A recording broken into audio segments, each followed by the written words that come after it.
And what was it like, sort of emotionally, to play a great show to 40%, 30%? Well, it was interesting because and I was very, very proud of the company through all of that, because the attitude always was, okay, there's another great performance that 1,000 people have missed.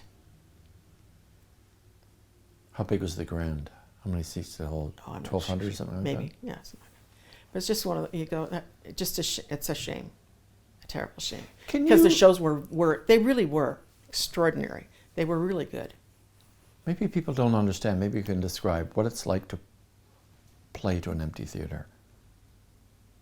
Or play to a theater when there's 15% of the people there. Yeah.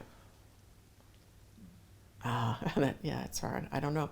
I guess you have to go back to the same thing that you always used, that's the reason that you do the show. If there happened to be a whole audience there, that's a bonus. But that just doing the show itself, for whoever. It's what I used to think too, when you would do student shows and you think, and they'd, misbehave or be loud or everything, you just go, oh my God. But you know that for one student in that audience, this is a life-changing experience. I was stage managing a Mackers that Stephen Wilmette came to see and decided he was going to become an actor. Like, that they're out there and that some of them are like floundering. They don't know what they want. They don't know why they like this or what, and stuff. And go, oh my God, that's what I want to do. They're looking at those people and saying, that's what I want to do. And so you do the show for them.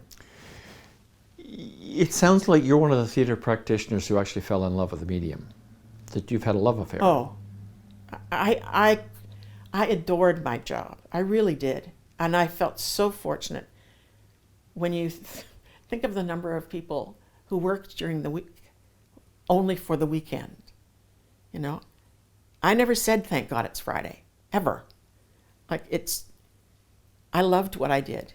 It was difficult at times. I had, almost nervous breakdowns trying to do stuff, and there were times when you just thought, oh God, I'm so tired, I can't. But it was always it was extraordinary. I was always learning something. I knew that I was being helpful to the people who were trying to do the work. So few people get to do. And I think that, it's the same is true for actors. You get to do something you really love. I see actors passionate about the craft. I see actors come up from the United States who couldn't care less about the craft. It's a paycheck. Right. I see actors who have, and this applies, I think, to all of us, I see actors who have married the craft to the detriment of their own relationships. Yeah. And when they no longer work, they don't know who they are. And I had a sort of seminal experience when I was, 21 or something, and I graduated from U of T, and I was at the National Theatre School, and I was home, and Bob Gill was the famous director who'd come up from the States for Hart House, and you wanted to work with Bob Gill. Bob Gill had retired 4 or 5 years before, and it was a hot day, and I was walking down the sidewalk or whatever near U of T, and Bob was sitting on the grass, and he saw me. He was an older man, and he came up and he grabbed me by here, and he shook me and said, Bob, I don't want to die. I don't want to die, Bob. Bob, I don't want to die. And this was the legendary Bob Gill of artistry, of build the theater, of come on, whatever. I'm a 20-year-old nobody. But I thought at that moment, he has no life. After the theater left his life, he has no life. And I thought, I do not want to go there.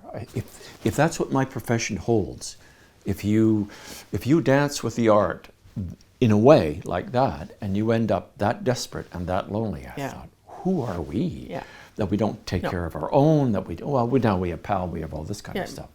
But it speaks to the love and the passion, because love can be very unfair. Love can hurt, love can bruise, love can elevate, love can do all those things. And if we're in love with the theater, as we are, like the marriage ends, right?